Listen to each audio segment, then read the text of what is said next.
In September, Niger, along with fellow ECOWAS members Burkina Faso and Mali, formed a military alliance called the Alliance of Sahel States, AES. 4 months later, the three nations headed by military leaders announced their withdrawal from the regional bloc ECOWAS due to the illegal, illegitimate, inhumane, and irresponsible sanctions it imposed on them after coups. The CFA franc, which is the currency used by 14 West African countries, is one of the most obvious ways that France has an economic influence in Africa. Due to the CFA franc's linkage to the euro, France has substantial economic influence over these nations. Additionally, France imposes hefty tariffs on commodities imported from Africa, which hinders the economic development of those nations. Many people believe that France gains more from France's economic policies than Africa does. For instance, it has been said that the CFA franc peg makes it harder for African nations to lower their currencies and increase the competitiveness of their exports. But there will be no more antiquated enslavement for a few courageous leaders. The three Sahel neighbors, Mali, Niger, and Burkina Faso, are rejecting French control over their money. Together, these revolutionary administrations hope to establish a new currency that will ultimately free their people from foreign rule. Maybe all we've done has taken you by surprise, isn't that right? The head of the Burkina Faso Transitional Administration, Captain Ibrahim Traoré, stated in a February interview. You might still be surprised by more developments. Additionally, it goes beyond money. All the bonds that bind us to slavery will be broken.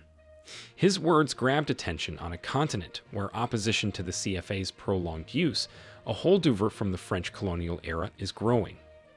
Sadly, even after gaining independence in the 1960s and 1970s, French African colonies continued to use the CFA franc. Because of this, the previous colonial master, France, was able to have a firm financial hold on the newly formed countries. Financial reserves from other nations had to flow into French banks. Without French authority, they were unable to dictate monetary policy or issue their own currency. The CFA system was promoted by France as a means of fostering economic progress and monetary unification across Africa. However, the true goal was to hold on to control over the finances, markets, and resources of its former colonies. The CFA forced countries to serve their former European colonial master financially in a neo-colonial manner. Abdourahmane Tiani, the chairman of the Niger Junta, stated in an interview on state television that giving up the CFA franc would be a declaration of sovereignty and an essential step in removing French colonization. An effort had been made by Mali to escape the CFA a year after it gained flag independence from France. In 1962, the recently freed West African Republic of Mali made a groundbreaking decision. With the CFA franc system, France remained to control its currency, but its government, obstinate, refused to accept this. The Mali administration took the momentous choice to introduce the Mali franc, the nation's own currency, in place of the colonial-era CFA. With this audacious action, they aimed to fully restore their economic sovereignty over their affairs and ultimately cut all financial links with France. However, France responded in a severe and unyielding manner. The former colonial power angrily rejected Mali's bold attempt to break free from the financial bonds of France in CFA.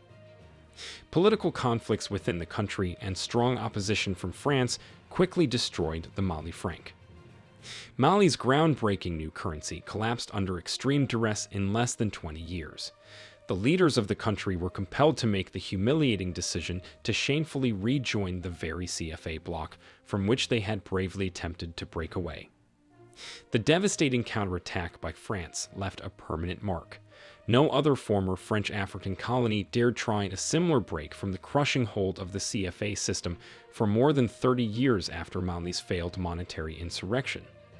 By forging an alternative alliance, Mali, Niger, and Burkina Faso hope to firmly sever economic, monetary, and political connections with their old colonial ruler. In order to achieve complete independence and sovereignty, the next critical step is to give up on the CFA in favor of a new shared currency. Early in 2024, the alliance's goals were made very evident.